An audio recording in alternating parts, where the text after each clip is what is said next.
14 और 15 और 29 का ग्रेव वायलेशन है, ये हम पहले से ही बोल के आए और आज फिर आपके सामने रिपीट कर रहा हूँ। सवाल देखिए, आपको पूरे उस कानून को समझने की जरूरत है। अब 5 साल का मुसलमान प्रैक्टिसिंग रहेगा, 5 साल प्रैक्टिसिंग मुसलमान का तो रहेगा। अब उसको कौन डिसाइड करेगा? अब कोई महिला है, उसको कौन डिसाइड करेगा? तो ऐसे कई उसमें जो अमेंडमेंट्स के जरिए लॉ बनाया गया है, हम उसके आज भी मुखालिफत कर रहे हैं और कल भी अपोज करते रहेंगे। और लीगली हम सुप्रीम कोर्ट में चैलेंज किए, हम उसको उन तमाम चीजों को violation of the fundamental rights मानते हैं। Thank you. वो हैं दो प्रावधान 9 और 14। 9 डील करता है केंद्र की काउंसिल से। उस काउंसिल में अभी तक याद रहे, अभी तक जो कानून चल रहा था 2013 का था, उससे पहले 1995 का था जिसको 13 ने संशोधित किया। उसके भी पहले और 13 तक कि अभी भी जो कानून चल रहा है, क्योंकि ये तो सिर्फ एक अमेंडमेंट है, संशोधन है, कानून अभी भी 95 वाला है। हमेशा पूर्णतया 100% मुसलमान ही वक्फ पे रह सकते थे और इसमें कोई ऐसी आश्चर्य की बात नहीं है। हमने पार्लियामेंट में और बाहर भी कई आपको उदाहरण दिए।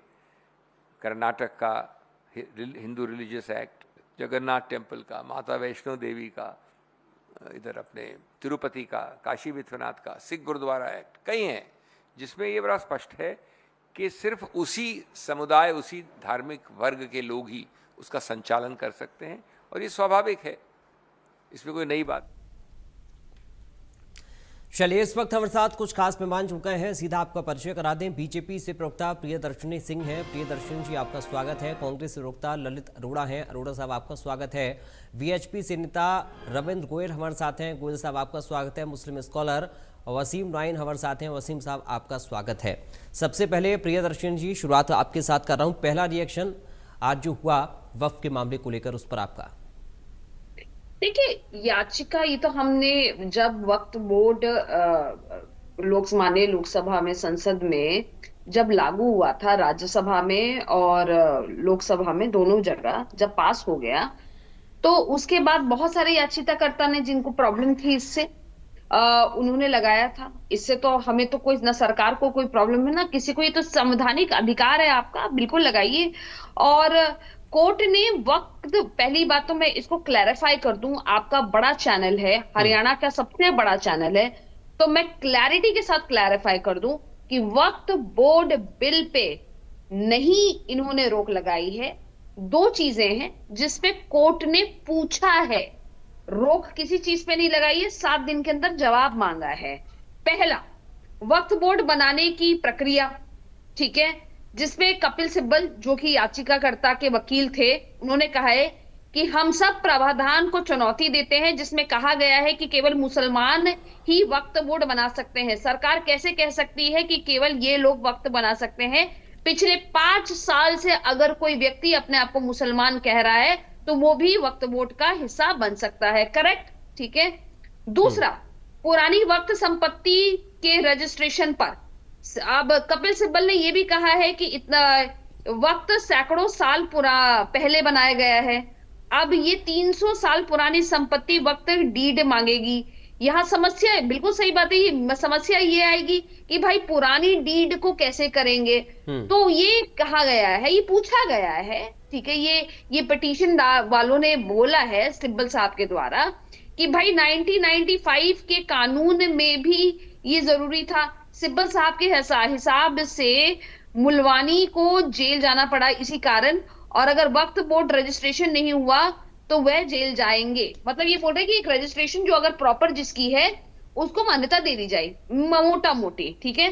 तो पहली बात तो मैं आपके माध्यम से बोल दूं कि वक्फ बोर्ड बिल पे जो माननीय हमारे न्यायाधीश हैं, जो CJI संजीव खन्ना जी, उन्होंने कोई रोक नहीं लगाई है और उन्होंने बोला है कि गैर संवैधानिक नहीं है, ठीक है, संवैधानिक है क्योंकि लोकसभा और राज्यसभा में पास हुआ है और कोई आपत्ति भी नहीं है सुप्रीम कोर्ट को। मार्क माय वर्ड्स, मैं बार बार ये बात बोल रही हूँ क्योंकि कांग्रेस जो है वो फॉल्स नैरेटिव अक्सर फैलाने की कोशिश करती है। प्रवक्ता पढ़ के भी पढ़ के भी आते हैं, ऐसी बात नहीं है, कुछ कुछ प्रवक्ता कांग्रेस के पढ़ के भी आते हैं, लेकिन वो अनसुना कर देते हैं और अपना फॉल्स नैरेटिव देते हैं। इसलिए मुझे ये क्लैरिफाई करना पड़ा, ये दोनों चीजें हैं और ये दोनों प्रश्न पूछे गए जिसका 7 दिन में उत्तर देना है। अब ये क्या उत्तर देते हैं उसके बाद इसका, और याचिकाकर्ता को तो पूरा हक अधिकार है भाई, आप किसी बात से एग्री नहीं करते सर तो आपको भी हक है कि आप जाइए कोर्ट में अपनी बात रखिए, ये तो कोई बुराई नहीं है, हम तो बोल ही रहे हैं कि भाई आपका ये मौलिक अधिकार है, संवैधानिक अधिकार है, तो इसमें तो कोई हमारी प्रक्रिया ही नहीं है। दूसरी बात, एक बात और समझना इसमें बहुत जरूरी है कि ये वक्फ बोर्ड जो है, जो बिल आया गया है, हमने पहले भी बोला है, अभी भी बोल रहे हैं कि मुसलमानों के खिलाफ नहीं है, मुसलमान भाइयों के खिलाफ नहीं है, लेकिन हाँ वो चंद 0.1 अमीर मुसलमानों के खिलाफ जरूर है जिन्होंने 3000 करोड़, 4000 करोड़, 2000 करोड़ की जैसी जमीनें अपने नाम पे गरीब मुसलमानों की ले रखी हैं। ऐसा नहीं है कि बाकी जो हिंदुओं की तो जो लेते हैं वो लेते ही हैं, ठीक है, बाकी कम्युनिटी, क्रिश्चियन कम्युनिटी की कितनी ली है उन्होंने, उनकी भी लिए कब्जा की है, वो तो लेते ही लेते हैं, साथ में अपने कहते हैं ना अपने कास्ट को, अपने लोगों को भी इन्होंने नहीं छोड़ा है। तो हमारे लिए हमारी ये जो कानून है ये सेफगार्ड करता है उन 0.1 पूंजीवादी मुसलमानों से। अब कांग्रेस क्या कहना चाहती है इस माध्यम से कि ये सिर्फ वो 0.1% मुसलमानों के साथ है, मतलब बाकी तो वो पीछे ना हिंदुओं के साथ तो खैर ये है ही नहीं, ये तो हकीकत है। क्योंकि कल ही मैं देख रही थी कांग्रेस की प्रवक्ता आई थी एक डिबेट में मेरे साथ थी और उन्होंने बोल दिया जी राम मंदिर की क्या जरूरत है। जो कांग्रेस का एक ऑफिशियल प्रवक्ता ये बात बोल सकता है और आपके जैसा ही बड़ा चैनल था, तो इस तरीके से अगर ये बात बोले तो इससे पता लगता है कि इससे पता लगता है कि किस तरीके से हिंदुओं को लेके कांग्रेसियों के अंदर संवेदनहीनता है, पहली बात। दूसरी बात ये पता लगती है सर कि ये जो है ये ना मुसलमानों के साथ हैं, ना ये हिंदुओं के साथ हैं, ये किसी के साथ नहीं है, ये सिर्फ उन चंद पूंजीवादी लोगों के साथ हैं जो इनकी जेबें भर रहे हैं। 2013 को अमेंडमेंट हुआ, ठीक है, वक्फ बोर्ड बिल में, ये तो सबको मालूम है, ठीक है, और ये बिल जो अमेंडमेंट हुआ उसको भी रखा, उसके भी कुछ पॉइंट्स रखे हैं हमने, ऐसा नहीं है कि इसको खारिज कर दिया गया है।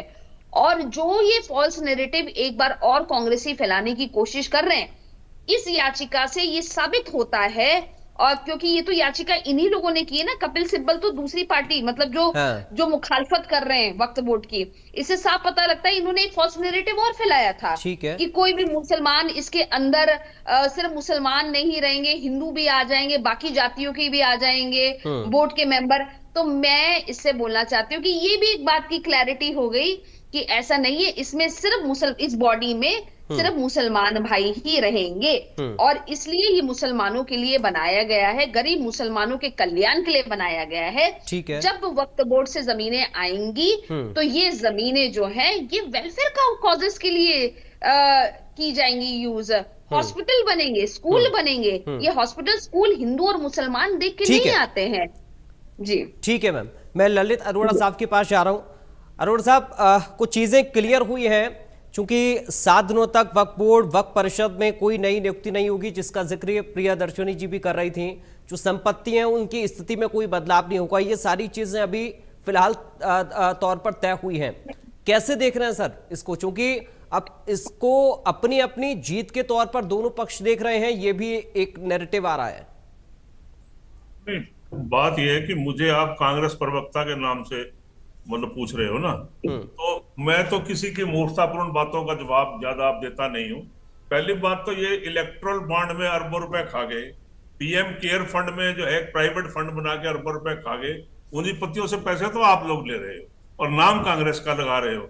देखिए एक बड़ी सिंपल सी बात है, मैं अपनी मुख्य बात पे आने से पहले 1 मिनट आपका लूंगा, वो ये कि 2014 में भी कोई एनडीए गवर्नमेंट नहीं बनाई थी, हर मोदी सरकार, उसके बाद इन्होंने देश में व्याकरण ही बदल दिया, यानी भारत माता, मोदी, जय श्री राम, देशभक्ति, गौ माता सब पर्यायवाची बना दिए, और मुसलमान, पाकिस्तान, सेकुलर, वामपंथी, राष्ट्रद्रोही ये विपरीतार्थक बना दिए। और कांग्रेस को भी ये उसी नजर से देखते हैं, ये नहीं देखते कि कांग्रेस ने इस देश को आजाद कराने में कितनी बड़ी भूमिका निभाई है। दूसरी बात, ये जो गलती से नहीं हुआ, ये क्या कहते हैं कि जो मोदी में आस्था रखते हैं वो आस्तिक, और जो मोदी में आस्था नहीं रखते वो नास्तिक।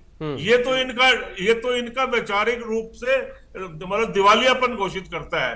यहाँ बीच की जगह ही कोई नहीं है। अगर मैं चाहूं कि मोदी साहब के किसी मुद्दे पे समर्थन करूं या मुद्दे पे विरोध करूं, ये तो बात ही खत्म कर दी। बस आस्तिक या नास्तिक, मोदी के साथ या मोदी के विरुद्ध, ये दो पक्ष कर दिए। अब ये क्या कहते हैं कि चूंकि बहुसंख्यक हिंदू है इस राष्ट्र में, तो ये बार बार उसको लाते हैं बीच में कि नास्तिकों का समूल विनाश कर दो और उनके समर्थकों का कर दो, और उस पर फॉल्स नैरेटिव ये लोग गढ़ रहे हैं। तो मैं ये कहना चाहूंगा कि अब तो क्या शमशान, गधा, अनानास, नारियल, ये किस तरह की बातें हैं। मैं सिर्फ ये कहना चाहूंगा कि इस देश का निजाम जो है वो बदलेगा, और जिस दिन बदलेगा हिसाब सभी का होगा। सुप्रीम कोर्ट में बुधवार को हुई सुनवाई में जो वरिष्ठ अधिवक्ता कपिल सिब्बल थे, उन्होंने बोला कि मुसलमानों को अपने धार्मिक और धर्मार्थ संस्थानों के प्रबंधन में धार्मिक स्वतंत्रता का इस वक्फ बोर्ड से उल्लंघन होता है। अब ये बताइए कि चर्चा तो इस बात में होनी चाहिए, इसमें कांग्रेस का क्या करेगी? आपने एक बनाया, जैसे अभी चर्चा कर रहे थे कि उनके जो जैसे वैष्णो देवी श्राइन है, क्या वहां कोई मैनेजमेंट में मुसलमान है? भाई मुसलमानों ने वक्फ का मीनिंग इनको पता नहीं है। वक्फ का मीनिंग क्या है, ये नई क्लॉज दिया आगे, प्रैक्टिसिंग मुसलमान, ये क्या मतलब है? प्रैक्टिसिंग हिंदू कोई डिफाइन कर सकता है? नॉन प्रैक्टिसिंग हिंदू, मैं किसी मंदिर में नहीं जाता तो मैं नॉन प्रैक्टिसिंग हो गया।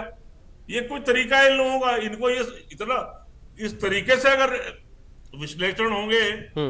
तीसरी बात यह है कि मेरे हिसाब से ये लंबा खिंचेगा मामला। गवई साहब, BR गवई जी 14 मई से, शायद मुझे करेक्ट कीजिएगा अगर मैं गलत कह रहा हूं, तो वो भारत के चीफ जस्टिस ऑफ इंडिया बनेंगे। उससे पहले संजीव खन्ना जी इनसे स्पष्टीकरण ही ले सकते हैं, और वो उन्होंने इनको कहा है 7 दिन और फिर 5 दिन में किसी ने जवाब दिया दाखिल करना है वो करेंगे। सवाल ये है, ओबैसी जी ने भी कहा है जैसे कि 14, 15, 16, 25, 26, 29 का उल्लंघन होता है, और मेरे जो मौलिक अधिकार है उनका उल्लंघन होता है। तो ये जो कोई भी खंडपीठ बैठेगी वो डिसाइड ये करेगी उल्लंघन होता है या नहीं होता है। ये कहना कि वो देखिए उल्लंघन में मेंबर आ जाएगा ना, कि अगर मेंबर दूसरी कम्युनिटी के होंगे और वक्फ बोर्ड के अंदर में होंगे तो उस पर सुप्रीम कोर्ट चर्चा करेगी। वहां पे कांग्रेस भाजपा क्या करेंगी? वहां पे तो लॉ पॉइंट डिस्कस होने हैं। तो जहां पे सुप्रीम कोर्ट हमारी बहुत मैच्योर्ड है, जुडिशरी है जो इस देश को बचाए हुए है, तो हमें पूरा भरोसा है। और मुझे लगता है सुप्रीम कोर्ट एक अच्छा न्याय वाला निर्णय आज नहीं आना, ये लंबा खींचेगा मामला। ठीक है, ये भी हो सकता है। ठीक है। रविंद्र गोयल साहब कैसे देख रहे हैं? चूंकि मामला लंबा खिंचेगा, अरोड़ा साहब ये कह रहे हैं, और दूसरा ये भरोसा भी वो जता रहे हैं कि कोर्ट से जो भी निर्णय होगा वो भरोसेमंद ही होगा। रविंद्र जी,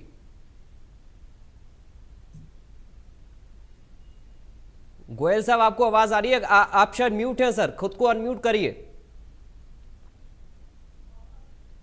रविंद्र गोयल जी आप अनम्यूट करिए, म्यूट हैं।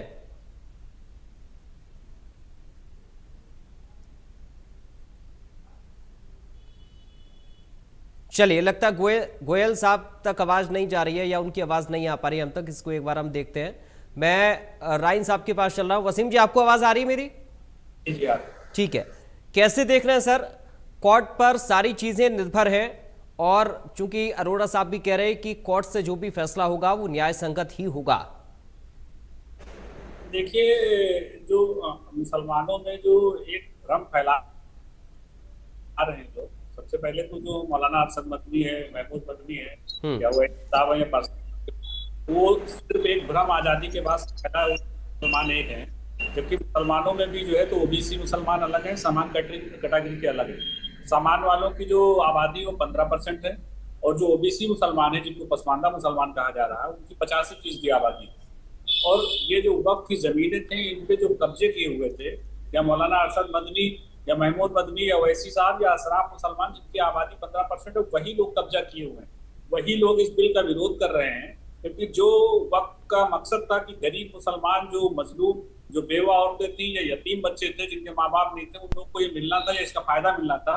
उन मुसलमानों का कोई फायदा नहीं, सारा फायदा यही 15% वाले उठाए हैं। जो भी कब्जे, जितने इत्तेफाक से जितने लोग विरोध कर रहे हैं, सब कब्जा किए हुए वक्त की जमीनों पर।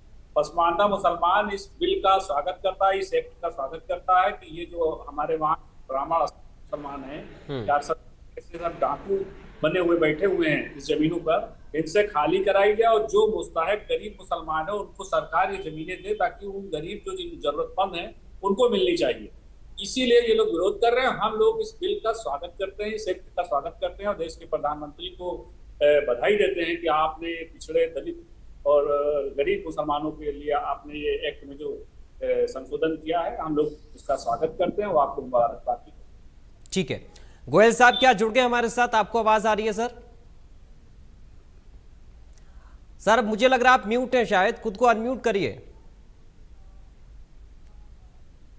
आवाज, हाँ अब आपकी आवाज आ रही है।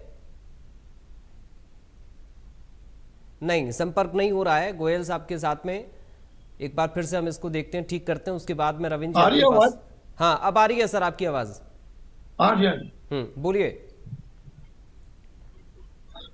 पहले तो मैं जय श्री राम बोल दूंगा, क्योंकि कांग्रेस के प्रवक्ता ये इनको चीड़ है, जय श्री राम और भारत माता की जय, वंदे मातरम, कोई भी चर्चा हो ये बोलते हैं।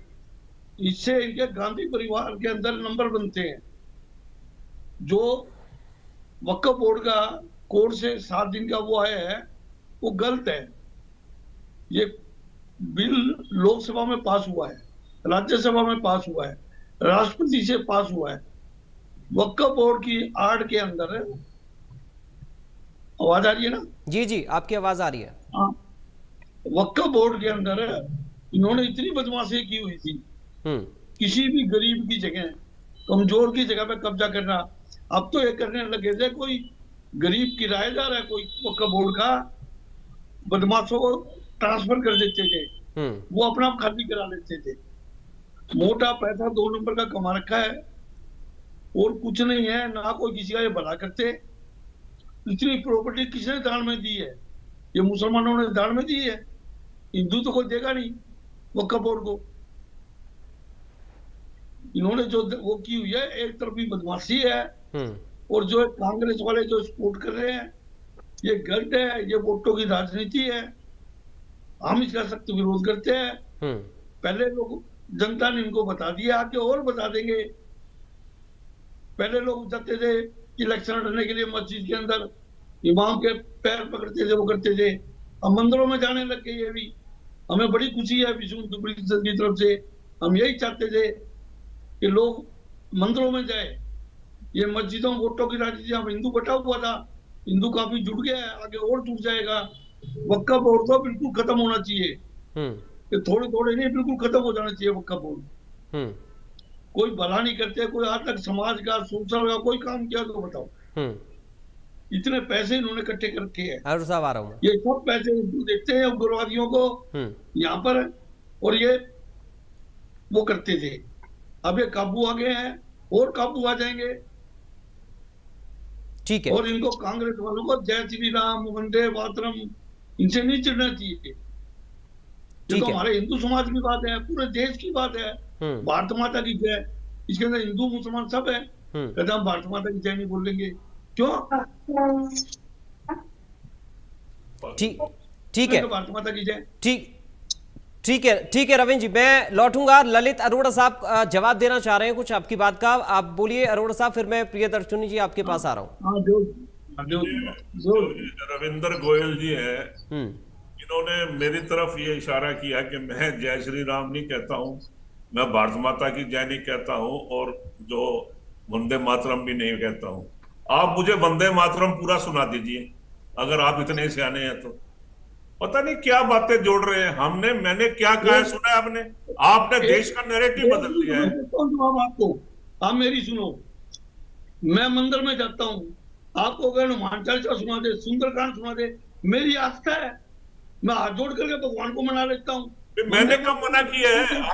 मेरी बारे में मत बोलिए ना। हम गद्दार बोलना है, तो अपनी बात तो रखने दीजिए। ठीक है, मैं तो ये भी नहीं पता कि मैं मंदिर में जाता हूँ, सुंदरकांड समझ में नहीं आ रहा, इसका मतलब भगवान का नाम नहीं लेता मैं। आपको ये समझ नहीं आ रहा कि मैं क्या कह रहा हूँ। ठीक है गोयल साहब, एक बार सुन लेते हैं, अरोड़ा साहब की बात पूरी आ जाए। क्या कह रहा हूँ ये समझ तो रहे नहीं आप। बोलिए ललित जी आप। मैं समझ रहा हूँ बात आपकी। ये कह रहा हूं कि मेरे पे निजी कटाक्ष करने की क्या आवश्यकता है? आप किसको मानते हो आप मानिए, मैं जिसको मानता हूं आप फिर वही आपके बातें कर रहे हो। करने का मतलब आपने वंदे मातरम, भारत माता की जय, ये चीज बीच में नहीं यूज करनी चाहिए थी। मैंने ये क्या विषय था ही आपने नहीं। दोबारा चला के सुन आपने लिया। वंदे मातरम बोलते हैं, भारत माता की जय, आपने एक वो बना लिया अपन।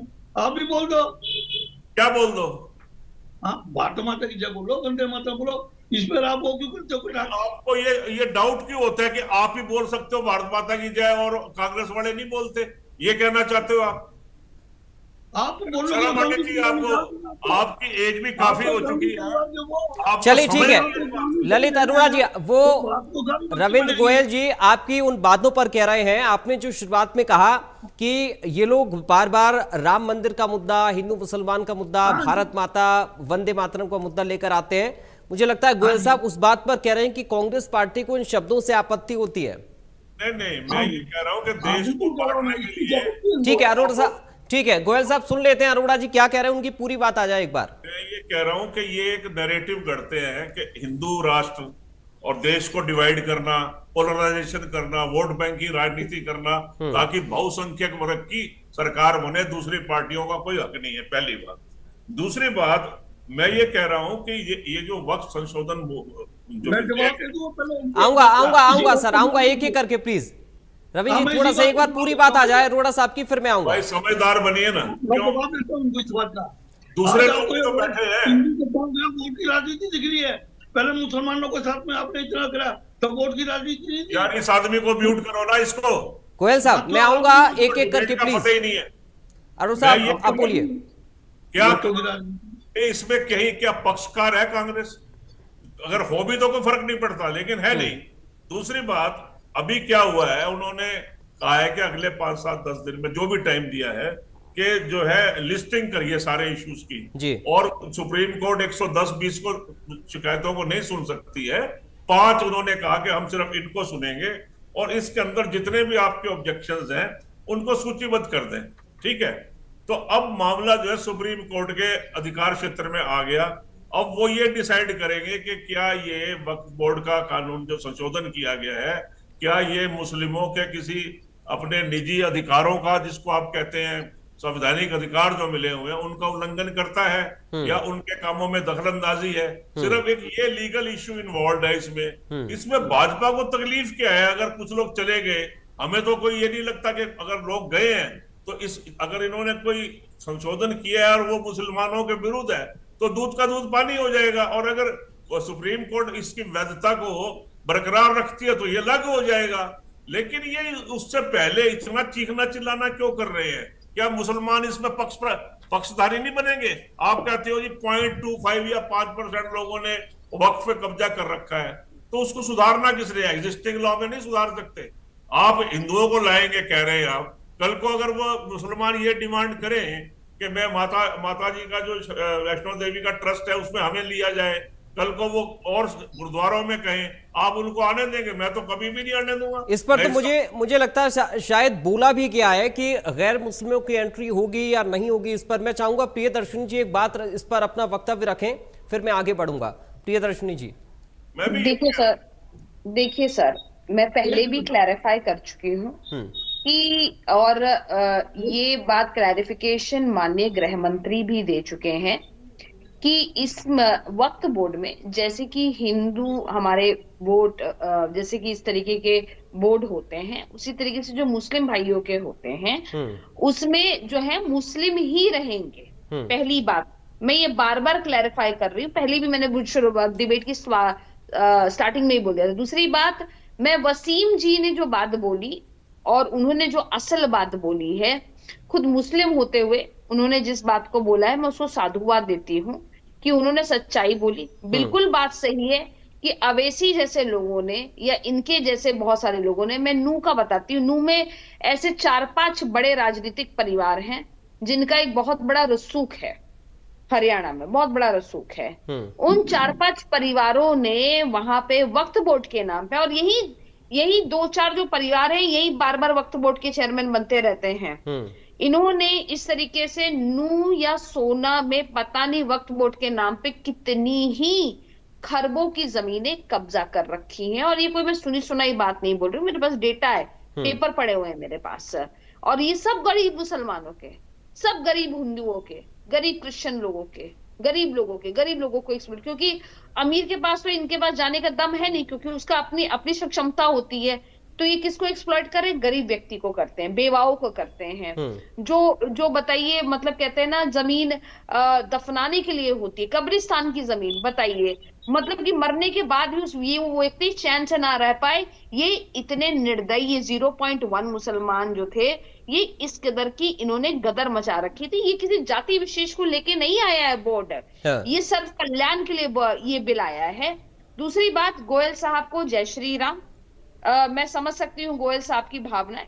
ये जो भावनाएं हैं गोयल साहब की, ये मुझे लगता है, मैं इनको बहुत साधुवाद भी देती हूँ और समझती भी हूँ। आज हर एक आम हिंदुस्तानी की, देखिए पार्टी पॉलिटिक्स छोड़ दीजिए, लेकिन वाकई मैं बताऊं, मैं भी प्रैक्टिसिंग हिंदू हूँ और मैं ये इस बात को समझ, और मैं ऐसा प्रैक्टिसिंग हिंदू, लेकिन इसका मतलब ये नहीं है कि मैं किसी और रिलीजन की मुखालफत करती हूँ या उसकी बुराई करती हूँ। सबका अपना अपनी विशेषता होती है पूजा पाठ करने की। लेकिन मुझे गर्व है अपने हिंदू होने पे, मुझे गर्व है हिंदुत्व पे। और जिस तरीके से गोयल साहब ने कहा, बिल्कुल मैं प्रैक्टिसिंग हिंदू हूँ, हनुमान चालीसा भी बोलती हूँ और जिसको कहते हैं पूजा पाठ भी रोज करती हूँ। मेरे यहाँ अखंड ज्योत जलती है और मेरे ख्याल से हर हिंदू के यहाँ ये होता है। आपके यहाँ भी होता होगा सर, आपकी भी माता बहनें, आप खुद करते होंगे, घर मंदिर कहीं दिखता होगा तो आप भी प्रणाम कर लेते हैं।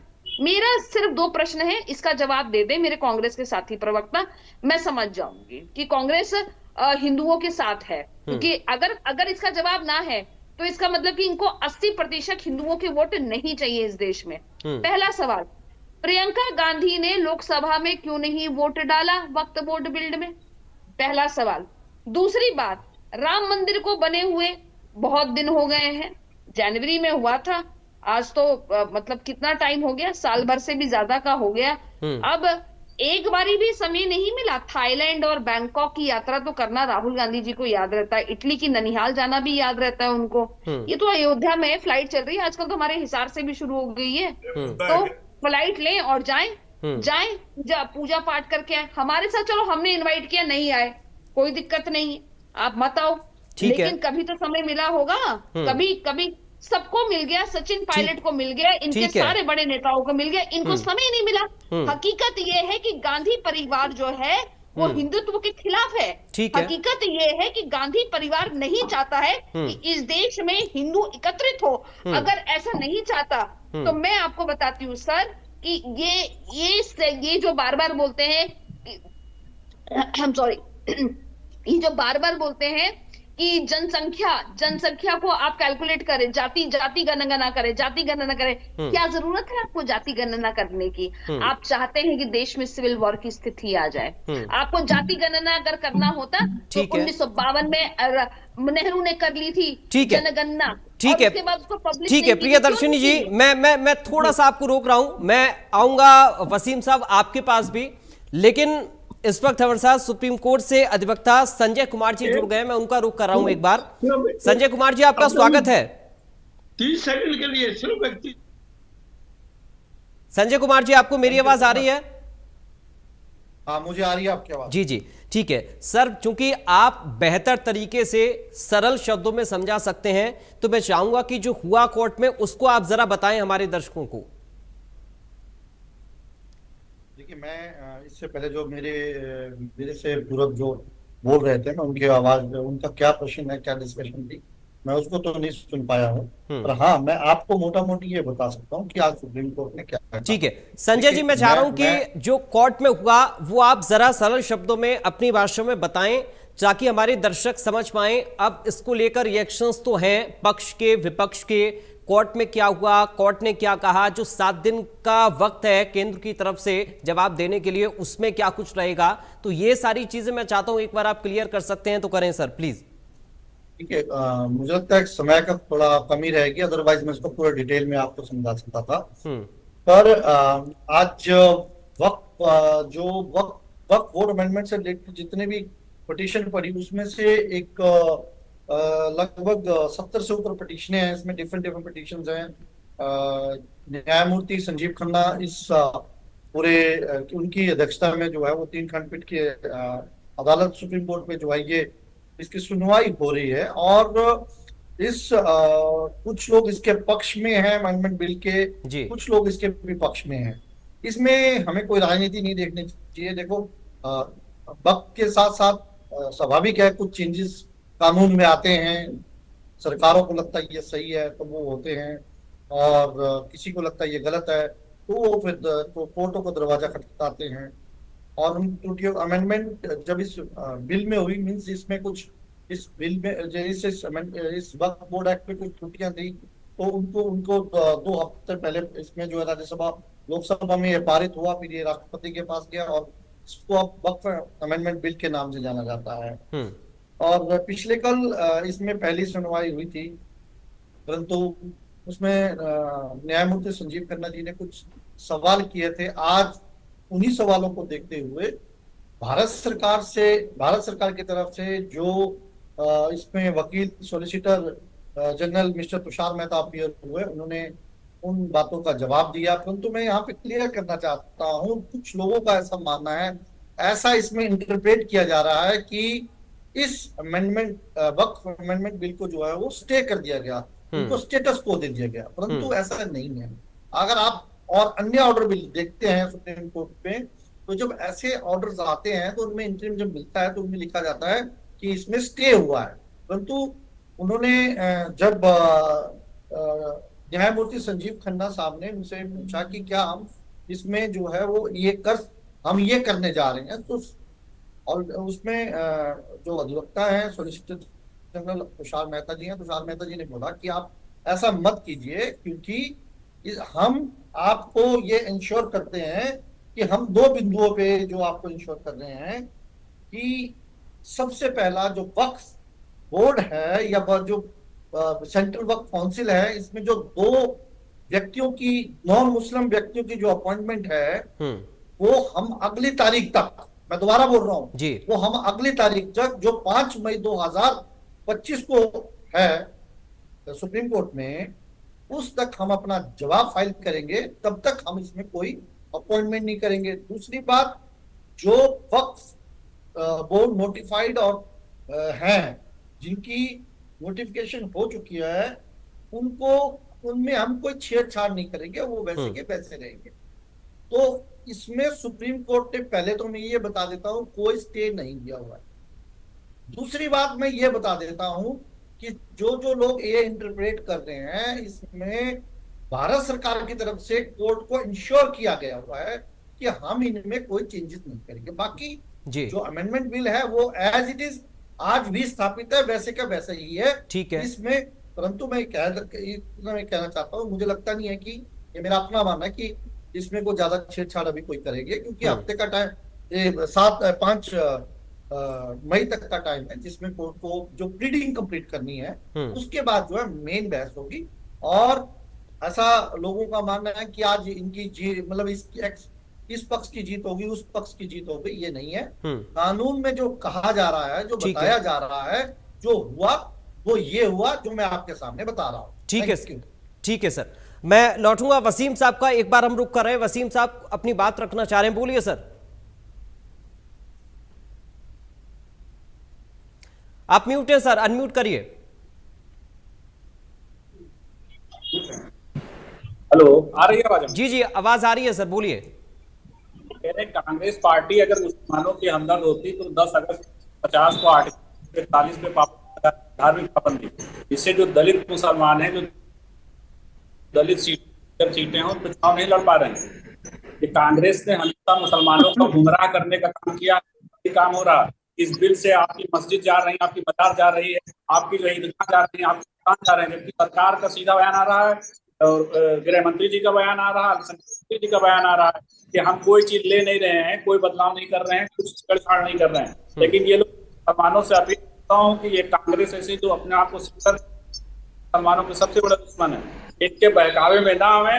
और देश के प्रधानमंत्री ने फैसला किया है, बहुत अच्छा फैसला किया, तो वो जो बिल लाए हैं, एक्ट बनाया, मुसलमान है, उनका है और इस बिल का स्वागत करना चाहिए और देश के प्रधानमंत्री को बधाई देना चाहिए। और ये कांग्रेसी जो है इतने तो आजादी के बाद से आज तक करीब पसमानदा मुसलमानों के प्रधानमंत्री, देश के लोकप्रिय प्रधानमंत्री नरेंद्र मोदी के बाद लोग के पेट में दर्द हो रही है।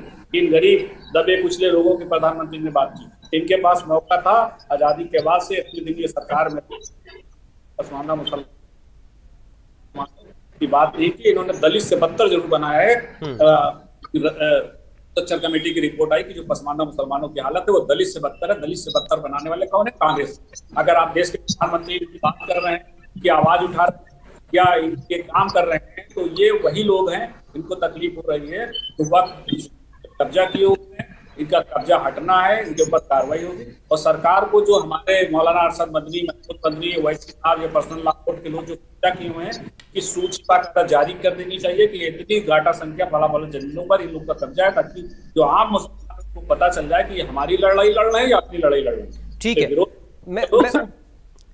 ठीक है, मैं चाहूंगा अरुण साहब जवाब दें, क्योंकि वसीम साहब खुद मुस्लिम होकर इस बात को कह रहे हैं कि कुछ लोग ऐसे हैं जिन्होंने गरीबों के हकों पर डाका डाला हुआ है। इसमें किसी को कोई संशय नहीं होना चाहिए कि ये जो अमेंडमेंट किया गया है ये मुसलमानों के हक में है, उन मुसलमानों के जो कि हकदार हैं अपने अधिकार के लिए। जिन लोगों को लाभ मिलना चाहिए नहीं मिल पाया, अब शायद मिल जाएगा। ये सवाल किससे आपका? अरुण साहब आपसे ही है, चूंकि वसीम साहब ने सवाल आप पर ही उठाया। देखो ऐसा है, ये जो भी है वसीम साहब, वसीम रईन, पसमानदा, कुछ दिनों से पसमानदा शब्द काफी पॉपुलर है। भाई अगर आपके हकूक को कोई मार रहा था तो आप चुप क्यों थे? ये जो आपके इतनी सारे संस्थाएं हैं उनमें जाके बोलते कि आप जो है हमारे हकूक के लिए लड़ो। हम लोग आवाज उठा रहे हैं, कोई अभी नहीं आते। सुनिए ना यार, आप मेरे को जब मैं बोलता हूं तो आप तीनों एक सुर में बोलते हो, मुझे बोलने तो दो भाई। आप अपनी बात पे बोल रहे थे, मैं तो बोला नहीं। और इधर इनकी भाजपा प्रवक्ता कह रही है कि आप यहाँ ये कह दें कि 80% हिंदुओं के वोट आपको नहीं चाहिए। हमारी डिस्कशन तो वक्फ बिल पे है, नंबर 1। नंबर 2, ये हिंदू और हम हिंदू नहीं है, कांग्रेस हिंदू नहीं है या मैं हिंदू नहीं हूँ, इसका ठेका इन्होंने ले रखा है। पसमानदा का ठेका वसीम रईन ने ले रखा है और हिंदुओं का ठेका इन्होंने ले रखा है। भाई आप ये बताइए, भारत एक धर्मनिरपेक्ष राज्य है? नहीं है तो बता दीजिए, यानी स्टेट का कोई धर्म नहीं है और ये हमारा ही बनाया संविधान है। आप इसको चेंज कर दो और इसको कर दो कि ये एक हमारा भारत राष्ट्र है और इसका नाम हिंदुस्तान रख देते हैं। और यहाँ पे ना तो मुस्लिम वोट दे सकेंगे ना कांग्रेसी वोट दे सकेंगे। करिए ना भाई, आप सब जगह व्यायामशालाएं खुला दीजिए। लड़ने की ताकत आप में है नहीं, रोज चिल्लाते हो कि हिंदुओं के पास कुछ लड़ने को नहीं है। यहाँ पे टीवी पे आके इतने बलवान बनने की कोशिश कर रहे हो। मैं कहता हूं मुझे बड़ी खुशी होगी, आप हिंदू राष्ट्र डिक्लेयर करो, मैं इसका स्वागत करूंगा। और इस देश में ये भी कहना कि कोई भी दूसरे धर्म का आदमी यहाँ रह नहीं सकता है। और उसके अलावा ये भी लिखना कि जो भी माइनॉरिटीज है, जो नॉन हिंदूज है, जैन है, सिख है, कोई भी है, इनको भी इस राष्ट्र से बाहर किया जाए। मुसलमानों को सिविल वार तो आप करवा रहे हो और हम नाम हमारा ले रहे हो। हमने कौन सा कानून ऐसा बनाया है जिस कानून के तहत हम हिंदू मुस्लिम का फर्क कर रहे हैं कहीं पे? फजूल की बातें। ठीक है, लेकिन वो ये कह रहे हैं कि आप लोगों ने मुसलमानों के नाम पर राजनीति की, लेकिन उनको लाभ नहीं पहुंचाया। उनका सीधा आरोप ये था। प्रियदर्शनी जी एक बात रखना चाह रही है, बोलिए मैम। मैंने अपनी बात खत्म तो नहीं करी अभी। अरुण साहब मैं देता हूं जवाब इनके बात। आऊंगा गोयल साहब आपके पास भी आऊंगा, एक एक करके आ रहा हूं सबके पास फाइनल कमेंट के लिए। प्रियदर्शनी जी आप शुरुआत करिए। जी, 1945 में देश का बंटवारा हुआ। थोड़ा इतिहास मैं बता दूं, यहाँ पे जो मेरे कांग्रेस के साथी प्रवक्ता बैठे हैं, 1945 में देश का बंटवारा हुआ। 2 देश बन गए, हिंदुस्तान और पाकिस्तान। जाति के, रिलीजन के कारण ही ये देश का बंटवारा हुआ। तो पता लग जाना चाहिए ऑटोमेटिकली बाय डिफॉल्ट कि हिंदू राज्य कौन है और कौन नहीं है, ये बताने की जरूरत नहीं है, प्रत्यक्ष को प्रमाण की जरूरत नहीं है। अब जब 1947 में देश का बंटवारा हुआ था तो पाकिस्तान में 28% हिंदू थे।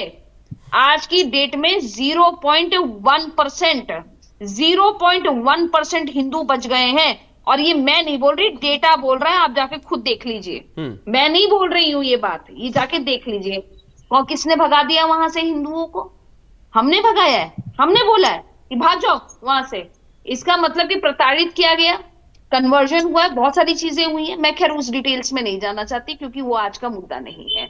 अब यहाँ पे मुसलमान भाइयों को जब हुआ तो यहाँ पे सबको मालूम है कि किस तरीके से उस समय के गृह मंत्री सरदार सरदार पटेल साहब ने बोल दिया था कि जो भी मुसलमान यहाँ पे हैं उनको सुरक्षा दी जाएगी और पूर्ण रूप से उनको उसी तरीके का मान सम्मान दिया जाएगा जो दिया जाता है।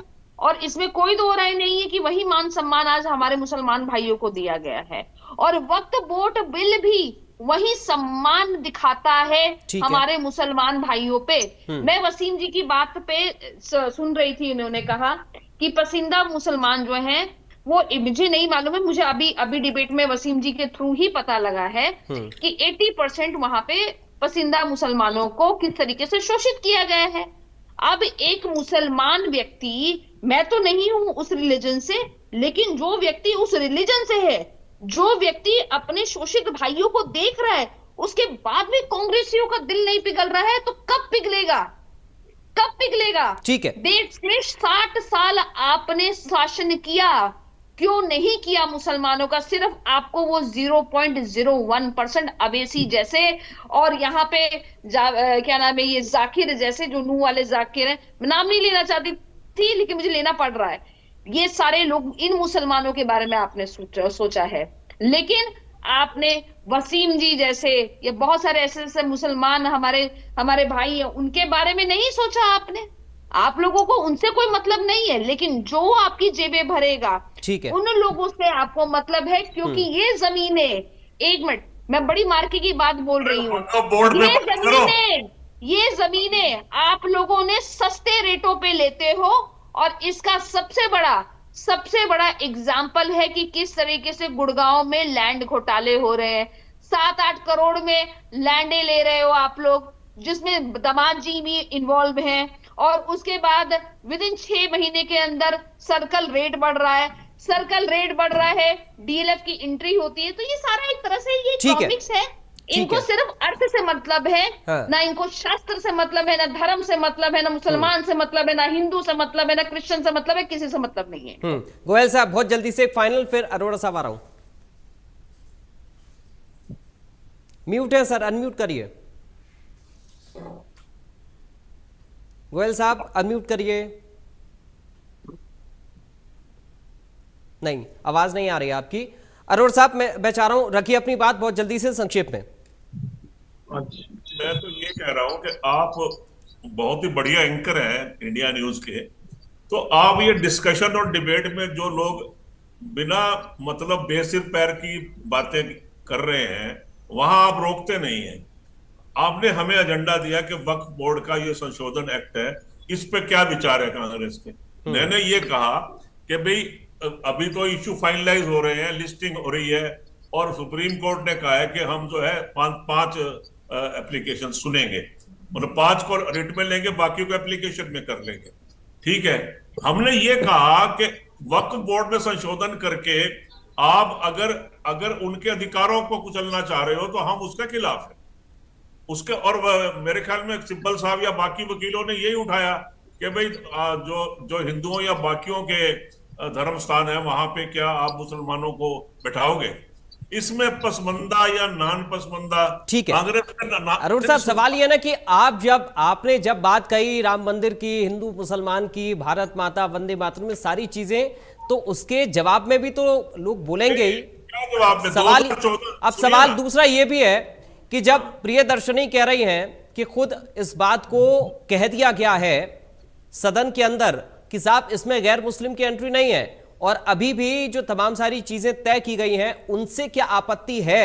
अब सवाल यह है कि अगर आप भी इस बात को मान रहे हैं कि हक मिलना चाहिए गरीब मुसलमानों को, तो फिर इसका विरोध क्यों हो रहा है? जबकि ये तो कहा, जबकि वसीम साहब जैसे लोग तो इस बात को स्वीकार कर रहे हैं कि ये मुसलमानों के हक के लिए आया है। मैं कहना चाह रहा हूं, उसको सुन नहीं रहे आप। मैं ये कह रहा हूं कि भाजपा हिंदू मुस्लिम के आधार पे देश का बंटवारा कर रही है, और आप उसमें पता नहीं क्या क्या 1947 में प्रियदर्शनी कह रही है 1947 में धर्म के नाम पर जब बंटवारा हुआ था तब तो आप लोग की सरकार थी, तो आप लोग नहीं बोले, वो तो साफ आपके ऊपर आरोप लगा रही हैं। क्या नहीं बोले? सरदार पटेल ये खुद ही कह रही हैं, सरदार पटेल ने कहा कि मुसलमानों को सुरक्षा दी जाएगी, ठीक है, इस वजह से तो लोग रह गए। भारत के अंदर मुसलमान सुरक्षित नहीं है क्या? कांग्रेस पार्टी क्या कहना चाह रही है? क्या भारत के अंदर मुसलमान सुरक्षित नहीं है? आप कह रहे हो ये बात, तो ये मैडम कह रही है कि सर, आप मैं वही तो पूछ रहा हूं आपसे, आपको क्या लगता है कांग्रेस पार्टी का स्टैंड क्या है इस पर? आप ये कह रहे हो कि क्यों इनके मामलों में इंटरफेयर कर रहे हो? मैंने तो ये नहीं कहा, मैंने ये कहा कि अगर कोई बिल आया और उसमें ये कहा जा रहा है कि साहब ये मुसलमानों के पक्ष पे है, तो क्या उस पर कांग्रेस पार्टी को विचार नहीं करना चाहिए? नहीं, इसका मतलब आप भी अगर पक्ष में हो इस बिल के, तो मैं अपने विचार, अगर मैं विपक्ष में हूं तो नहीं, मैं तो निष्पक्ष हूं सर, मैं ना सत्ता पक्ष की तरफ हूं ना विपक्ष की तरफ हूं, मैं निष्पक्ष हूं, आप लोगों का पक्ष जानने के लिए यहाँ पर बैठा हूं। आपने आपके जो चैनल का पता इस बात से लगता है कि दो तो आपने बुला लिए भाजपा के समर्थक, अब वसीम साहब को भी आप भाजपा का समर्थक कहेंगे, वो तो मुस्लिम स्कॉलर है सर, और क्या है, ये भी भाजपा। तो बस आप जो सोच ले वही सही, तो फिर तो चर्चा ही खत्म हो जानी चाहिए। आप जो सोच ले वही सही, तो फिर चर्चा ही खत्म हो जानी चाहिए। वसीम साहब अपने गरीब मुसलमानों की बात कर रहे हैं, तब आपको तकलीफ हो रही है, आप उनको भाजपा ही समर्थक बता दे रहे हैं। चलिए ठीक है सर, मैं फाइनल एक कमेंट संजय कुमार जी से मैं लूंगा, क्योंकि वो तथ्यों के आधार पर सारी चीजों को पेश करना जानते हैं और उन्होंने शुरुआत में भी कहा कि इस पर राजनीति नहीं होनी चाहिए। संजय जी, एक फाइनल कमेंट संक्षेप में सर मैं चाह रहा हूं, क्या इस मुद्दे का राजनीतिकरण करने की कोशिश जानबूझकर की जा रही है और ये एक मुद्दा मिल गया है आने वाले वक्त के लिए राजनीतिक पार्टियों को? Thank you. मैं इसमें थोड़ी सी करेक्शन करना चाहता हूं, जो मेरे से पहले बोल रहे थे कि एक तो कोर्ट ने ये कहा है जितनी भी ये 73 पिटीशंस दोनों पक्षों की हैं जो हमें इसके फेवर में है और कुछ लोग इसके खिलाफ, इस अमेंडमेंट बिल के खिलाफ गए हुए हैं, सिर्फ उसमें से 5 मुख्य जो पिटीशन जब उठाई जाएंगी उसमें जस्टिस संजीव खन्ना ने कहा है कि हम लोग किसी का नाम नहीं लेंगे कि मुझे XYZ दीजिए, परंतु हाँ हम अब जो सुनेंगे फर्दर तो उसको हम 5 पिटीशन पे काम करेंगे, परंतु सुनी सबकी जाएगी तो हम लोग as a letter, as a application we will consider all those things. Number 1। Number 2, legislation का काम होता है कानून बनाना, कानून सही है या उसमें कोई त्रुटि है तो उसको दुरुस्त करने के लिए होते हैं सुप्रीम कोर्ट जैसी संस्थाएं। इसी चीज को देखते हुए आज दोनों पक्षों के जो पिटिशनर्स थे उनको वो गए, कोर्ट का एक प्रोसीजर होता है। इन लोगों ने जो मेरे ये कांग्रेस के मित्र कह रहे थे, ये बिल्कुल ये जो इतनी हड़बड़ाहट में थे कि हमें ही जो हम कह रहे हैं वही सही है, परंतु अगर हम इतिहास उठा के देखें तो कांग्रेस के कार्यकाल में भी बहुत सी चीजें इसमें चेंज हुए हैं, बीजेपी के कार्यकाल में भी बहुत सी चीजों में चेंजेस लाए जा रहे हैं। अपने अपने स्कॉलर्स हैं, सही हैं, इनको राइट है कहाँ पे कौन सा धर्म सुरक्षित है, कौन सा सुरक्षित है, ये विषय नहीं होना चाहिए। ठीक है, मुझे लगता है ये एक लेजिस्लेशन बना हुआ है और the matter is sub judice before the Supreme Court. Now we are saying कि अभी अपनी अपनी इंटरप्रिटेशन इसमें कुछ नहीं दीजिए, सही को सही कहिए। सुप्रीम कोर्ट ने क्या कहा उसमें भारत की सरकार ने अपने वकील के माध्यम से कहा कि हम इन 2 बिंदुओं पे जो है वो हम 5 मई 2025 तक जो बात करने जा रहे हैं वो हम आपको इंश्योर करते हैं, हम कोई अपॉइंटमेंट नहीं करेंगे इस पे, ना ही कोई जो वक्फ यूजर है उस लैंड पे हम लोग जो है वो कोई हम लोग छेड़छाड़ नहीं करेंगे, provided that should be registered जी, provided that should be registered. मैंने पहले भी कहा। तो बाकी जो इसमें जो त्रुटियां थी जो सही है, बिल वैसे का वैसा ही एग्जिस्ट करता है, बिल में कोई चेंजेस नहीं आए हुए। ठीक है, सुप्रीम कोर्ट ने कोई भी नहीं, कुछ भी नहीं लिखा हुआ है। ठीक है, यानी साफ तौर पर कोर्ट ने स्पष्ट कर दिया है कि हम कोई रोक नहीं लगा रहे हैं, केंद्र को जवाब देना होगा। 5 मई को अगली सुनवाई जब होगी तब और सारी चीजें आगे की तय भी हो जाएंगी। कुल मिलाकर ये आज जो बात हुई है वो आज सिर्फ 2 मुद्दों पे बात हुई है। उसमें केंद्र सरकार के वकील ने कहा कि हम आपको इंश्योर करते हैं इन दोनों मुद्दों पे हम कोई छेड़छाड़ अभी तक नहीं करेंगे। ठीक है, ये ना ही कोई हिंदू उसमें कोई हिंदू पक्ष की तरफ से कोई नॉन मुस्लिम आदमी कोई भी इसमें नहीं रहेगा, और जो ठीक। यूजर होगा जो